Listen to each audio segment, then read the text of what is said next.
이어서 500 공과의 말씀을 살펴보겠습니다. 공과의 말씀은 이제 고난주간 말씀이에요. 베드로전서 2장 19절에서부터 25절. 제목도 누구의 고난이라고요? 주님의 고난. 이렇게 말씀의 제목을 잡았습니다. 자, 본문의 말씀은 특별히 고난주간을 맞이해서 우리가 당하는 고난에 대해서 세 가지로 얘기를 하고 있어요. 대절 첫 번째 이제 19절에 있는 것처럼 옛날 번역은 애매히 당하는 고난이라고 되어 있어요. 개정판 번역은 뭐라고 얘기를 했냐면 부당하게 당하는 고난이에요. 애매히 당하는, 옛날 번역이 더 좋은 것 같아요. 애매히 당하는 고난. 두 번째는 상반 20절 상반절에 있는 것처럼 뭐 때문에 당하는 고난? 죄 때문에 당하는 고난이 있다는 거예요. 그리고 마지막으로 이제 20절 하반부터 25절까지 바로 주님이 당하신 고난에 대해서 얘기를 하고 있는 겁니다. 첫 번째, 우리가 이 세상 생활 동안에 애매히 또는 이렇게 성경에 있는 것처럼, 우리 공과에 있는 것처럼 부당하게 당하는 고난이 있다는 거예요. 이 부당하게 당하는 고난은 자신이 잘못이 없습니다. 죄가 없음에도 불구하고 당하는 고난을 가리켜서 얘기하는 거예요. 19절 말씀이죠? 19절 보시면 애매히 고난을 받아도 하나님을 생각함으로 슬픔을 참으면 이는 아름다우나. 자, 우리 19절 합독합시다. 19절 굉장히 중요해요. 19절 시작. 애매히 고난을 받아도 하나님을 생각함으로 슬픔을 참으면 이는 아름다우나. 첫 번째, 우리가 당하는 건 어떻게 고난받을 수 있어요? 애매히 고난받습니다. 여기서 애매히라는 말은 문자적으로 공의가 상실된 채 또는 불공정하게, 우리 개정판 번역으로 부당하게, 이런 뜻이에요. 그러니까 애매히 고난을 당하는 건 자신에게 이러한 고난을 받을 만한 잘못이 없고 죄가 없음에도 불구하고 예수를 믿기 때문에 그 다른 사람들이나 다른 것을 통하여서 억울하게 당하는 고난을 얘기하는 거예요. 자, 오늘 이 시대에도 그럼 애매히 당하는 고난이 있을까? 있을까요? 없을까요? 많죠. 예. 특별히 믿지 않는 가정에 시집을 간 며느리들이 고난을 많이 당했습니다. 예전에는 그랬죠. 자, 예수 믿기 때문에 나는 시어머니나 시부모나 남편이나 아내한테 맞아본 적이 있다. 발 들어보세요. 손 들라 그러면 좀 민망하니까 발 들어보세요. 이게 많이 드셨나요? 예. 어려움 당해요. 우리 지금 여기 앉아 있는 분들도 예수 믿기 때문에 어려움 당할 때가 많이 있다고요. 특별히 우리나라 같은 경우에 처음에 복음이 들어왔을 때에 기독교를, 하나님을 모르는 참 어떤 의미에서 서양 선교사들이, 이제 미국의 북장로계 계통의 선교사들이 먼저 들어와가지고 처음에 이 땅에 왔을 때에 그 목사님들 일관된 얘기가 그럽니다. 참으로 선진국이다, 아니면 미개한 나라다? 선진국이라고 했겠어요? 미개한 나라라고 그랬어요? 미개합니다. 어느 정도로 미개했는가? 알 수가 없어요. 그러니까. 그리고 원더우드라고 하는 선교사가 자신이 만든 그 일기장 비슷하게 그 기록한 게 있는데, 그 뭐라고 기도를 했냐면, 하나님 뭐가 보이지 않습니다? 앞이 보이지 않습니다. 그렇게 기도했다. 앞이 뭐가 안 보여요? 앞이, 이 민족을 보니까 앞이 보이지 않는다고. 앞이 얼마나 그냥 그 가진 우상에 쩔어 있고 그냥 온갖 그 죄악에 난무하는 그 조선에, 그때 구한말 여러 가지로 어려웠잖아요. 여러 가지로 어려운 시대에 처음 더더군다나 뭐가 더 어려웠냐면 영적으로 깜깜했어요. 영적으로 깜깜한 이 시대에 선교사들이 하나님을 믿는 믿음 하나만 가지고 이 알지도 못하는 나라에 조그마한 반도국, 이만한 조선이라고 하는 나라에 와가지고 그것도 또 반토막이 어떻게 되고 갈라지고, 그런 나라에 와가지고 복음을 전한다고 하는 게 얼마나 참 기가 찰 일인가. 기가 찰 일이에요. 그런데 그 나라가 지금은 이렇게 발전을 해가지고 세계에서 참 대한민국을 지금 모르는 나라가 없습니다. 예전에 뭐 제가 어렸을 때는 88, 86, 88 올림픽 해가지고 많이 알려졌다고 하는데, 지금 대한민국 여권을 가지고 가게 되면 세계에서 못 들어가는 나라가 없을 정도로 얼마 전에 어느 나라랑 수교를 했죠? 미국 밑에 있는 나라? 쿠바. 쿠바하고도 수교가 됐어요. 그러니까 그 이제 여러 가지 영향력이 있습니다. 쿠바 나라도 대한민국 대통령의 이름은 몰라도 K-팝은 안답니다. 뭐는 안다고요? K-팝은 알아. 그 정도로 대한민국 위상이 참 대단해요. 네네. 그래서 대한민국 외국 사람들이 가장 가지고 싶어하는 여권이 어디냐면 예전에는 미국이었습니다. 지금은 그런데 그렇지 않고 어느 나라 여권이요? 대한민국 여권을 선호한대요.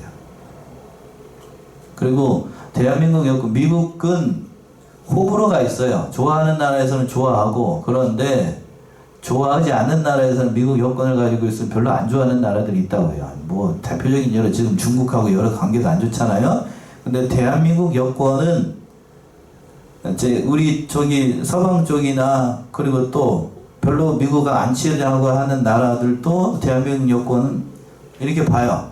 예전엔 안 그랬는데 지금은 그렇습니다.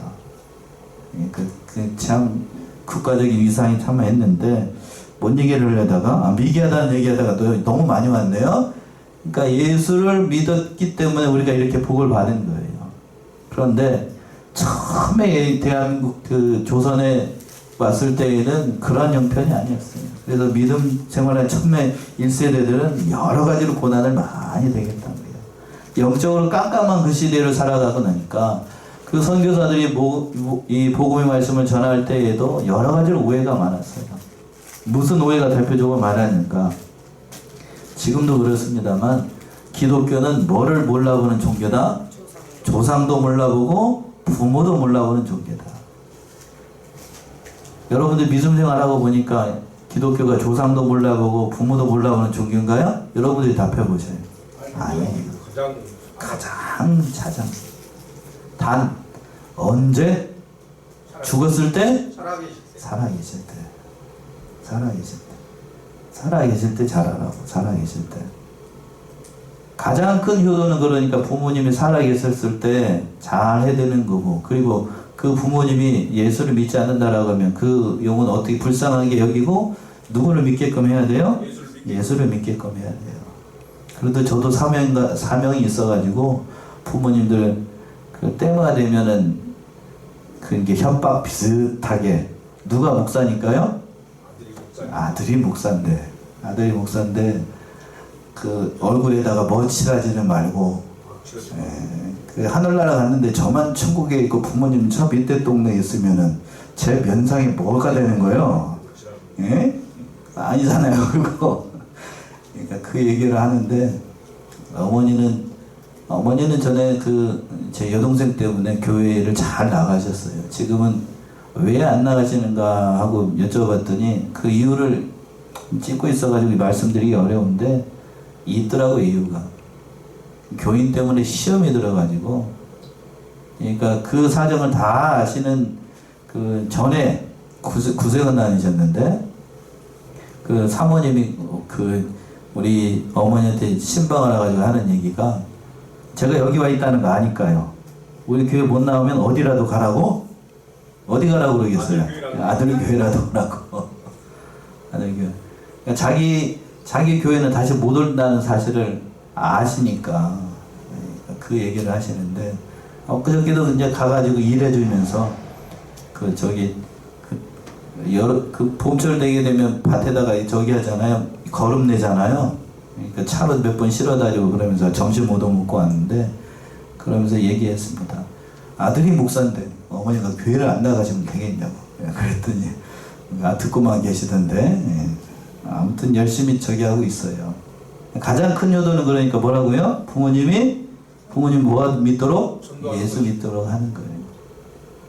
또 아버지는 전에도 말씀드렸던 것처럼 저 뒤에 달력이 있잖아요. 달력이 아버지 머리맡에 잘 주무시기 전에 머리맡에 3월달 이렇게 해가지고 딱 이렇게 꽂아져 있다고. 사랑 써져가지고. 예. 겉으로는 믿는 것 같은데 속으로는 믿는 것 같은데, 예. 아무튼 그 일을 하는 거예요. 근데 그 일을 할 때에, 전도를 할 때에 애매히 고난 당한 경우가 많이 있다고요. 그런데 그런 고난을 받을 때에 누구를 생각함으로? 본문 돌아와서요. 하나님을 생각함으로 그 슬픔을 잘 참으면 일은 어떻다고요? 아름답다. 자, 19절 가만히 보세요. 가만히. 19절 우리 문지사님 다시 한 번만 읽어보세요. 애매히 고난을 받아도 하나님을 생각함으로 슬픔을 참으면 이는 아름다우나. 네, 오늘 말씀이 여기에서 다 집약되어 있는 거예요. 예수를 믿으면 믿지 않은 가족들 때문에 애매히 고난 당할 수 있어요. 부당하게 억울한 일을 당할 수 있다고요. 남편 때문에 속상할 수 있고 아내 때문에 속상할 수 있고 특별히 자식 때문에 속상할 수 있어요. 그런데 누구를 생각하라고요? 하나님을 생각해요. 그리고 그 슬픔을 잘 참으면 참 귀해요. 이는 아름답다고요. 아름답다. 자, 누구보다도 사도 베드로는 예수 믿는 것 때문에 어려움을 많이 당했습니다. 그렇죠? 여러분들 사도 베드로의 그 삶을 우리가 잘 알잖아요. 누구보다도 예수님을 위해서 충성하고 봉사했던 사람이 사도들 가운데 베드로였습니다. 그래서 자타가 공연한 수제자잖아요. 그렇죠? 그런데 믿음이 어렸을 때에는 예수님과 같이 있을 때는 실수도 많이 하고 잘못도 많이 저질렀습니다. 그래서 예수님으로부터 책망도 많이 받고 실수도 많이 해가지고 그리고 이제 예수님께서 잡히시기 전날에는 예수 몇 번이나 부인하고 3번씩이나 부인했던 게 사도 베드로예요. 얼마나 큰 참 씻을 수 없는 죄를 베드로가 졌어요. 그걸 생각을 하니까 그 어려움 당할 때마다 누구를 생각하라? 하나님을 생각하라는 거야. 하나님을 생각하라. 그 하나님께서 주신 자녀인 줄 알고 수요 예배 시간에도 말씀드렸던 것처럼 여러분 한 사람 한 사람에게 다 십자가가 있습니다. 다 십자가 있어요. 그 십자가를 준 것이 누구인 줄로 알고 하나님인 줄 알고 잘 참으면 하나님께서 함께 하시는 거예요. 그런데 하나님께서 그 주신 십자가를 단번에 걷어간다? 아니면 지을 수 있는 힘을 주신다. 어느 쪽이라고요? 힘을 주셔요. 힘을 주셔요. 십자가 걷어가지 않아요. 어느 목사님은 제가 이제 검색을 하면서 설교를 듣다 보니까 어려움이나 환난이나 고통은 하나님의 능력으로 다 이겨내고 그냥 그 모든 거 다 떨쳐내고 물론 그럴 수 있는 분이 하나님이에요. 그런데 저는 그렇게 얘기하고 싶지 않아요. 그 어려움과 환경과 그 모든 것들을 이길 수 있는 힘을 주시는 게 누구라고요? 하나님이에요. 하나님. 사랑한다는 게 뭘까? 오늘 고난에 대해서도 얘기를 하는데 사랑한다라고 하면 내가 남편을 사랑한다, 아내를 사랑한다, 자식을 사랑한다라고 하면 사랑하는 게 뭐예요? 이상하게 이렇게 그냥 해가지고 그냥 저는 그냥 이 호떡같이 생긴 남편 보고서도 이상한 마음이 드는 게 그게 사랑일까? 아니면은요 남편이나 아내가 나에게 잘못해줘도 그것을 잘 참고 그러려니 하는 게 사랑인가? 어느 쪽이에요? 후자 쪽이죠. 후자 쪽이죠. 살다 보니까 그런 거 느끼나요? 안 느끼나요? 참 그렇습니다. 잘해주든지 못해주든지 그 현실을 이겨나가는 것 그게 사랑이라고요. 애매히 고난을 받은 하나님을 생각하면서 참으라는 얘기가 그 얘기예요. 그 얘기. 그래서 다윗이 또 이렇게 얘기했습니다. 시편 40편을 한번 가보세요. 시편 40편 1절과 2절. 내가 여호와를 기다렸더니 귀를 기울이사 나의 부르짖음을 들으셨도다. 나를 기가 막힐 웅덩이와 수렁에서 끌어올리시고 내 발을 반석 위에 두사 내 걸음을 견고케 하셨도다. 예. 얼마나 하나님을 기다렸던지 1절에서 그랬습니다. 내가 여호와를 기다렸더니 귀를 기울이사 나의 부르짖음을 들으셨도다. 나를 어떤 곳에서? 기가 막힐 웅덩이와 수렁에서 끌어올리셨다. 저 어제 이 말씀 보고 많이 참 은혜 받았어요. 기가 막힐 웅덩이. 우리가 인생 살면서 이런 경우가 있어요, 없어요? 기가 막힐 웅덩이. 기가 막힐 웅덩이. 깊은 수렁. 그곳에서 끌어올리는 기적, 이적을 하나님께서 베풀어 주신다고요. 그걸 또 견뎌내게 하셔요. 예수 믿는 것 때문에 어려움 당할 수 있어요. 자, 오늘 이 말씀, 이 19절 말씀 때문에 시간 많이 보내고 있습니다. 그러니까 우리 사랑하는 성안의 성도들이 참 예수 믿는 것 때문에 어려움 당하면 잘 참으자고요. 어려움이 있어도 잘 참으면 하나님께서 더 좋은 길로 주셔요. 첫 번째 주님의 고난이 그런 고난이라는 거고요. 그런데 또 이렇지 않고 죄 때문에 고난을 당할 수 있어요. 두 번째가 그 얘기죠. 19절 보시면 20절 보시면 죄가 있어 매를 맞고 참으면 무슨 칭찬이 있으리요. 오직 선을 행함으로 고난을 받고 참으면 이는 하나님 앞에 아름다우니라. 두 번째는 죄 때문에 당하는 고난이에요. 죄를 지었기 때문에 죄에 대해서 하나님의 징계로 주시는 고난. 그런데 주의해야 될 건 죄로 인해서 고난을 받는 건 칭찬이 있을까요? 없을까요? 없어요. 전혀 칭찬이 없습니다.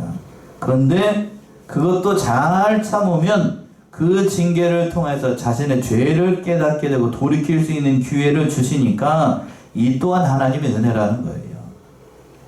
죄 때문에 오는 고난도 잘 참아야 됩니다. 자, 시편 119편 한번 봅시다. 시편 119편 67, 68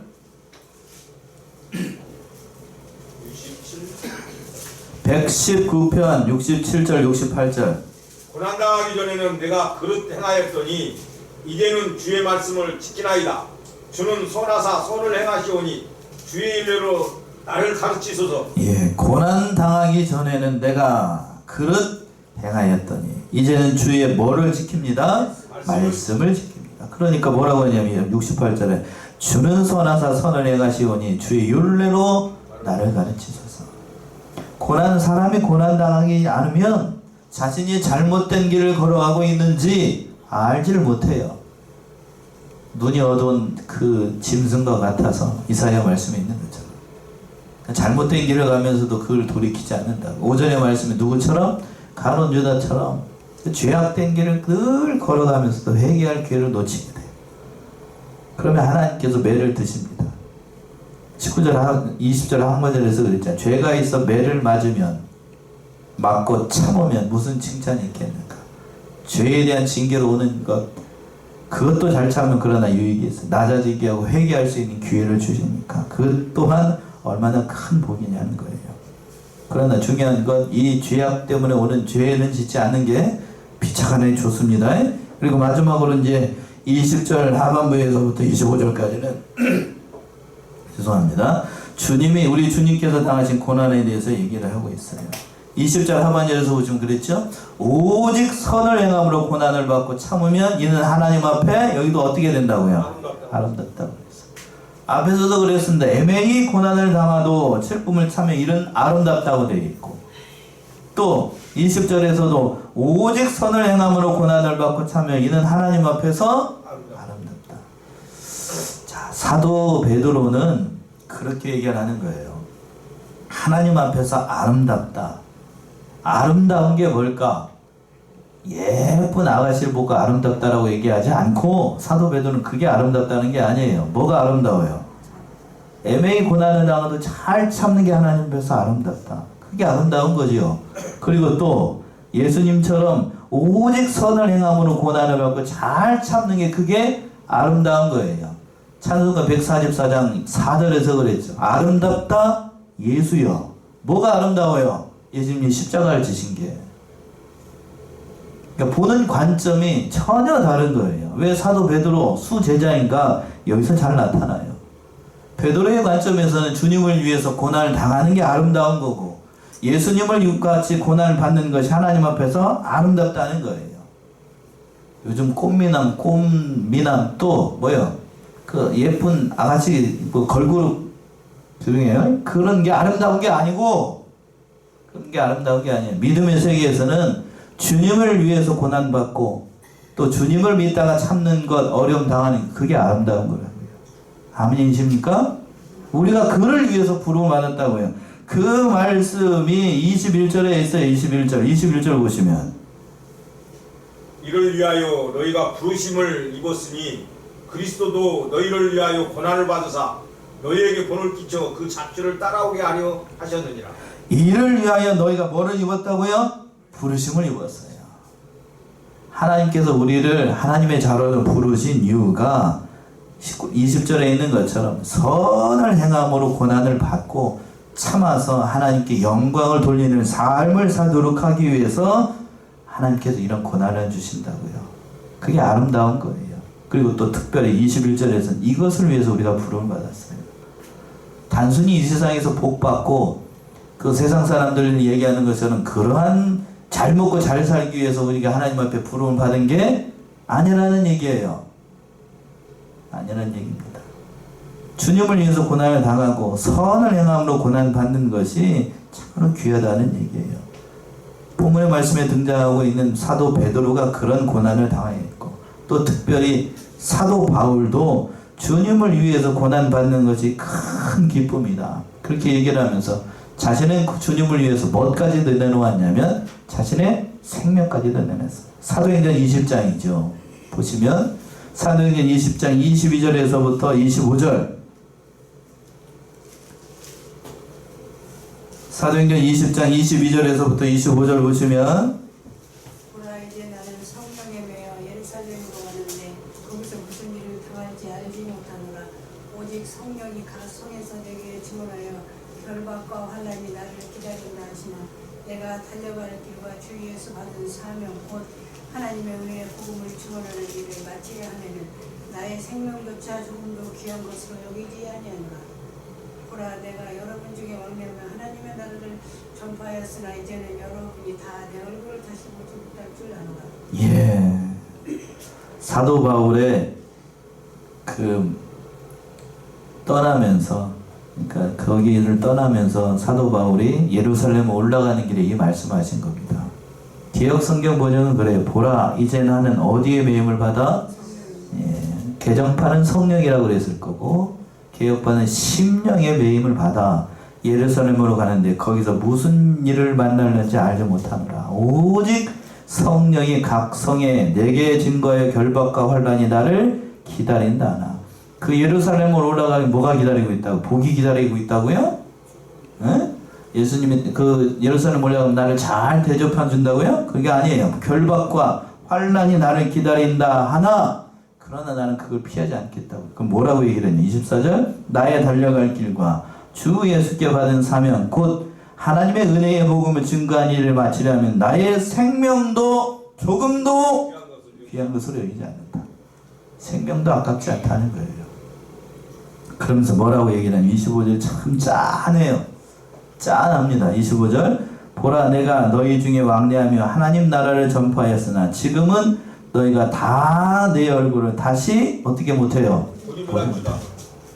올라가게 되면 다시는 나의 얼굴을 보지 못할 것이다. 이게 마지막이 될 것이다. 그래서 그 하반절에서 보면 서로 뭐 안고 목을 껴안고 그 해변가에서 서로 웁니다.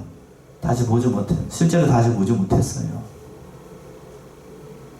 주와 복음을 위해서 충성한다는 게 뭔가 우리가 한번 다시 한번 생각하게 하는 거예요. 오늘날 기독교, 특별히 오늘날 한국의 기독교가 이렇게 점점 어려워지는 이유가 뭘까? 예수 믿으면 단순히 뭐 받는다고만 우리 목사님들이 다는 아닌데 우리 교단은 안 그렇고 예전 목사님들 뭐라고 했냐면 뭐 받는다고요? 복 받는다. 복 받는다고만 가르쳤어. 심지어는 오순절 계통에서는 뭐라고 그랬냐면 예수 믿었는데 복 못 받으면 여러분이 예수를 어떻게 믿는 거다? 잘못 믿은 거다. 그런가요? 응? 그렇지 않죠? 예수님은 누구보다도 하나님의 아들로서 그 모든 일들을 잘 감당했어요. 그러면 예수님이 가장 큰 복을 받아야 세상적 기준으로 본다라고 하면. 그런데 예수님은 십자가에서 어떻게 되셨죠? 돌아가셨잖아요. 그럼 예수님은 저주받은 건가요? 아니죠? 그리고 또 사도 베드로 역시 마찬가지예요. 이제 세상 관점으로 보게 되면 복은커녕 순교의 제물이 되는 게 베드로이고 또 역시 앞에서 읽었던 사도 바울 역시 마찬가지예요. 세상적 관점으로 복이 하나도 없었어요. 영적인 관점으로 복을 받았죠. 사도 베드로나 사도 바울은 하나님께서 마련하신 그 천국 보좌에서 특별 반열에 앉아 있습니다. 무슨 자는? 순교자의 반열에 앉아 있어요. 그게 영원토록 남는 거예요. 영원토록 남아. 사도 베드로가 얘기하처럼 그것이 하나님 앞에서 어떠한 것이다? 아름다운 거예요. 아름다운 거. 영혼이 남으니까요. 영혼이 남아요. 그런데 우리는 믿음이 연약해서 그런지 몰라도 이 세상에서 그 알량하게 받는 그 조그맣게 받는 그것 때문에 믿느냐 안 믿느냐 그런 얘기를 한다고요. 그러니까 그런 어떻게 보게 되면 그렇게 세상만 땅만 바라보지 말고 우리는 어디를 바라봐야 된다고요? 하늘을 바라봐야 돼요. 하나님을 바라봐야 돼. 그 하늘을 바라보면서 사신 분이 바로 예수님이셨어요.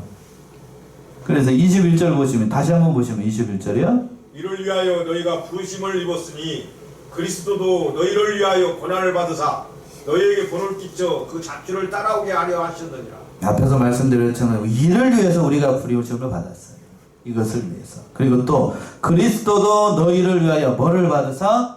고난을 받으사 너희에게 본을 끼쳐 그 발자취를 따라오게 하셨다. 그러니까 예수 그리스도의 그 발자취를 따라서 우리가 믿음의 길을 걸어가도록 예수님께서 그러한 모든 고난을 다 당하셨던 거예요. 그런데 그 고난을 당하실 때에 예수님은 다른 사람들처럼 그렇게 돌아가시지 않았어요. 자, 그 말씀 22절부터 잘 나오지요. 22절 보시면 저는 죄를 범치 아니하시고 그 입에 괴사도 없으시며. 자, 여기서 저는 뭐를 범하지 않았어요? 죄를 범하지 않았어요. 예수님에게는 죄가 없습니다. 죄가 없음에도 불구하고 이 세상에서 당할 수 있는 모든 고난을 다 당하셨어요. 죄가 없음에도 불구하고 고난을 당한다. 예수님이 당하셨던 고난에 비하게 되면 우리가 당하는 고난은 참 말하는 것 자체가 나쁘끄러운 거예요. 그렇죠? 예.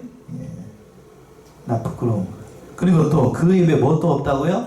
괴사도 없다. 여기서 괴사라는 말은 속임수, 거짓됨을 얘기를 하는데 예수님의 입에서 나오는 모든 말씀에는 거짓이 없습니다. 다 진실하셔요.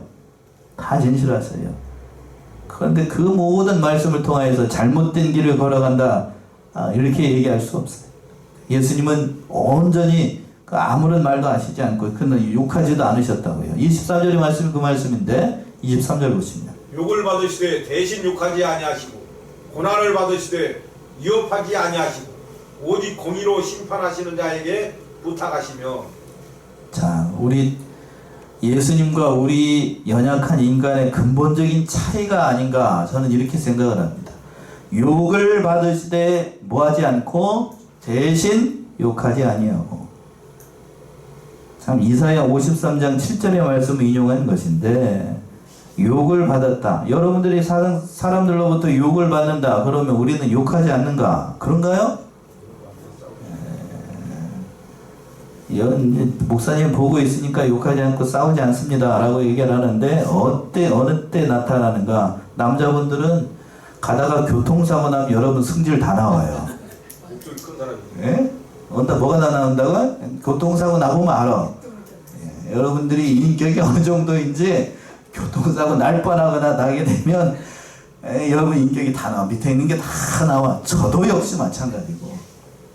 저도 아직 젊기 때문에 가다가 이제 그 운전하고 가는데 앞에서 차가 이상하게 확 들어오거나 그러면 깜짝 놀라가지고 입에서 뭐부터 나온다고요? 사람이죠. 사람이라고. 그런데 우리 주님은 욕을 먹으셨는데도 욕하지 않으셨어요. 그게 우리랑 다른 거예요. 하나님이니까 하는 거죠. 또 고난을 받으실 때 또 뭐하지 않고 위협하지 않았어요. 위협하지 않았다. 대신 묵묵히 고난을 당하셨다고요. 위협한다라고 하는 것은 힘을 가진 사람이 그 세력을 믹멸해가지고 협박하는 게 위협이잖아요. 그런데 예수님의 능력이 없어서 그런 일을 하는가? 그렇지? 하나요. 능력이 있음에도 불구하고 위협하지 않았어요. 오직 뭐만 하셨냐면 누구에게 맡기셨어요? 오직 공의로 심판하시는 하나님께 모든 걸 맡겼어요. 참 귀합니다. 그렇게 모든 것을 다 맡기고 24절과 25절의 말씀 참 귀합니다. 24절 보시면 친히 나무에 달려 그 몸으로 우리 죄를 담당하셨으니 이는 우리로 죄에 대하여 죽고 의에 대하여 살게 하려 하심이라. 저가 채찍에 맞음으로 너희는 나음을 얻었나니. 예, 친히 나무에 달려 그 몸으로 우리 죄를 담당하셨으니 이는 우리로 뭐에 대해서 죽고 죄에 대해서 죽고 의에 대해서 살려 하심이라. 저가 채찍에 맞음으로 너희는 나음을 얻었다. 이사야 말씀을 다 인용을 한 거예요. 예수님께서 친히 나무에 달렸었습니다. 나무에 달린다는 것은 저주를 한 몸으로 다 받아들였다는 거예요. 저주, 우리에게 당할 그 모든 저주를 예수님께서 십자가에서 다 당하셨어요. 다 당하심으로 말미암아 우리가 죄에 대해서 죽고 뭐에 대해서 살도록, 의에 대해서 살도록 예수님께서 모든 고난을 다 당하신 거예요. 그러니까 우리가 당하는 이 고난은 아무것도 아니에요. 예수님이 당하신 것에 비하면. 그러니까 우리가 고난 당한다고 낙심할 이유가 없다고요. 그리고 또 중요한 사실, 그 하반절에 있는 것처럼 저가 채찍에 맞음으로 뭐를 얻었다고요? 나음을 얻었어요. 이사야에 있는 말씀이죠. 안 찾아보려고 하는데 한번 찾아봅시다요. 이사야 53장 4절이죠. 4절부터 6절까지 봅시다. 그는 실로 우리의 길고를 지고 우리의 슬픔을 당하였거늘 우리는 생각하기를 그는 징벌을 받아 하나님께 맞으며 고난을 당한다 하였노라. 그가 찔림은 우리의 허물 때문이요 그가 상함은 우리의 죄악 때문이라. 그가 징계를 받음으로 우리는 평화를 누리고 그가 채찍에 맞음으로 우리는 나음을 받았도다. 우리는 다 양 같아서 그를 향하여 각기 제 길로 갔거늘 여호와께서 우리 모두의 죄악을 그에게 담당시켰도다. 예. 이사야 말씀 가운데 가장 은혜로운 말씀 들으라고 이 말씀이죠. 그래서 5절 보시면 5절 시각관계상 그가 찔림은 우리의 뭐 때문이고 허물 때문이고 그가 상함은 우리의 뭐 때문이고 죄악 때문이고 그가 징계를 받음으로 우리가 뭐를 누리고 평화를 누리고 그가 채찍에 맞음으로 우리가 어떻게 됐다? 나음을 입었다. 그 말씀 그대로 인용한 거예요. 그 말씀 그대로 이루어지게 됐어. 우리가 이러한 은혜와 복을 누리게 됐다는 겁니다. 그래서 하나님 앞에 마지막으로 25절 보시면 너희가 전에는 양과 같이 길을 잃었더니 이제는 너희 영혼의 목자와 감독 되신 이에게 돌아왔느니라. 예, 전에는 길을 잃었어요. 이사야 말씀처럼. 그러나 이제는 하나님 앞에 돌아와서 하나님 안에서 복과 은혜를 누리는 하나님의 백성이 되었다는 얘기입니다. 자, 이 말씀처럼 예수 그리스도께서 어떠한 일을 해나가셨는지를 깊이 깨닫고 절기로만 지키지 말고 예수님을 깊이 생각하며 그 고난에 잘 참여함으로 복받고 은혜받는 사랑하시는 성안의 성도님들 모두가 되시기 바랍니다. 기도하겠습니다.